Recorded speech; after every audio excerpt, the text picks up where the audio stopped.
Jacksonville. My name is Melissa Bujeda. And I'm Officer Christian Hancock. We're with the PIO unit of the Jacksonville Sheriff's Office. Today we're going to talk to you about some incidents and events that happened in the last 24 or 48 hours in Jacksonville that we want you to be aware of. The first thing is 8000 block of Beach Boulevard yesterday, Monday, September 22nd, around 5:50 p.m. The Family Dollar was robbed. An armed robbery occurred by a black male, 5 feet 7 inches tall, 17 to 18 years old, entered the business, displayed a gray pistol, jumped the counter, and demanded money. So anyone who knows who may have done this, overheard someone talking about it, whatever it may be, that little bit of information may be what leads the detectives to be able to solve this case. So anyone who has any information, 630-0500 or Crime Stoppers, 1-866-845-TIPS to be anonymous. Absolutely. We need to get this guy off the streets. Second thing we're going to talk about, we hit on this last week, we've had another traffic fatality on the city's west side. About 7 a.m. this morning on 103rd Street, a young lady was struck by a vehicle and was killed. Again, we talked about this last week, guys. Pedestrian safety obviously is no joking matter.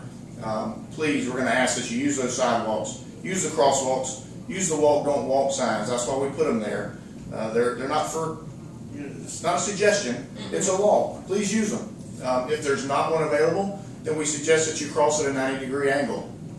But either way, whether you're using the signs or you're crossing at that 90-degree angle, you need to be cognizant of the vehicles. You need to look left, you need to look right, you need to look left. The whole time you're crossing, make sure that those vehicles aren't approaching you at a faster pace than what you believe they are. A lot of times pedestrians don't realize how fast cars are traveling. So please, just pay attention to your surroundings. And again, that goes for vehicles and drivers as well. We have to be ever mindful of everything that goes on around us while we're driving that 4,000-pound, killing machine, unfortunately. So make sure you're looking for the pedestrians if they're close to the road, adults or children. You never know what's going to happen. If they step out on purpose, they could fall into the street. Children don't pay attention. They run into the street. So, again, just be mindful of your surroundings. We have our whole program, Alert Today, Alive Tomorrow, where you can get safety tips on our website, www.JAXSHERIFF.org. The next thing we're going to talk about is a guy who is wanted. I'm going to hold up his picture here. I want everybody to see this guy. Yep, his name is Carl Junius Morgan. Carl Junius Morgan. He's a black male, date of birth February 17th, 1989. He's wanted. He's wanted for battery domestic violence, actually. Carl Junius Morgan. Yep, no bond. His last known address was in the 900 block of Spearden Street. Now what's interesting about Mr. Morgan is that he believes he's not wanted. He has called the Justice Coalition, which he has featured in their magazine right now as being wanted, and claims to them that he's not wanted. He has yet to call us. Well, why wouldn't he call us? I don't know. I would think if I were wanted and the police wanted me, I would call them to figure it out. But or if you were claiming you weren't wanted, I would absolutely. I would call the police to work it out. Absolutely. Just saying. Right. So, Mr. Morgan, if this is you that keeps calling and you're not wanted, please give us a call. We'll get you taken care of, and we'll get you out of that magazine. We promise. Exactly. Call the police, and we'll get you out of the magazine. If you know Mr. Morgan, this Mr. Morgan, and you want to let us know where he is, again, give us a call, 630-0500. We'll be glad to help him out.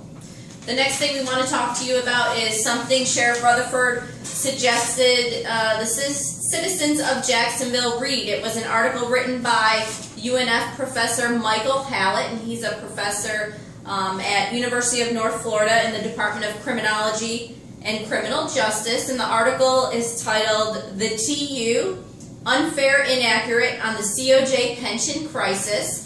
We have a link to the specific article on our website, www.jaxsheriff.org, and it's also on our Facebook page. If you search Jacksonville Sheriff's Office, you can like us on Facebook, and we've tweeted it on Twitter, and our handle is JSOPIO. And while I'm at it, we have an Instagram as well, and it's JAXSHERIFF. So like us, follow us, tweet us, whatever it may be. Join in the social media conversation.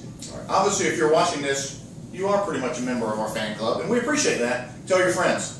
The more information we can get out there to the general public, the better off we are, the better off the community is, and the better day we all have.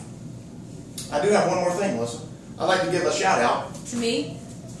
No, unfortunately it's not to you. It is my first shout out, but it's to the reserves. I attended an event last night with the reserves. It's their annual dinner, and it celebrates and recognizes their good work. We love our reserve officers. We do. Their promotions and the good job that they do for the community. A lot of people don't realize this, Melissa, that the reserves come out on their own time.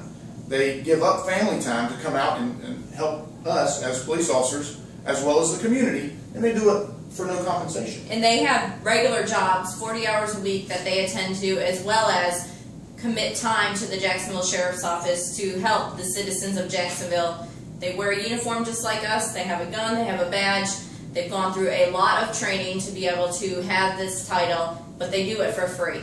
So it's something we applaud and commend them for. Absolutely. And Chris was able to go to the function last night and tweet some pictures. Right, there are some pictures on Twitter if you want to go take a look at those. Also, we'd like to thank their spouses and their families, because when they are with us helping the community, they're away from their families and spouses. So again, they will spend all day working. They come out and help us in the evenings and help you in the evenings, and that's family time that they miss. So thank you again for the families and the spouses, as well as the reserves. Thank you to our reserves. That's all. Hopefully we'll see you tomorrow. Remember, join us on social media. See you next time. Take care.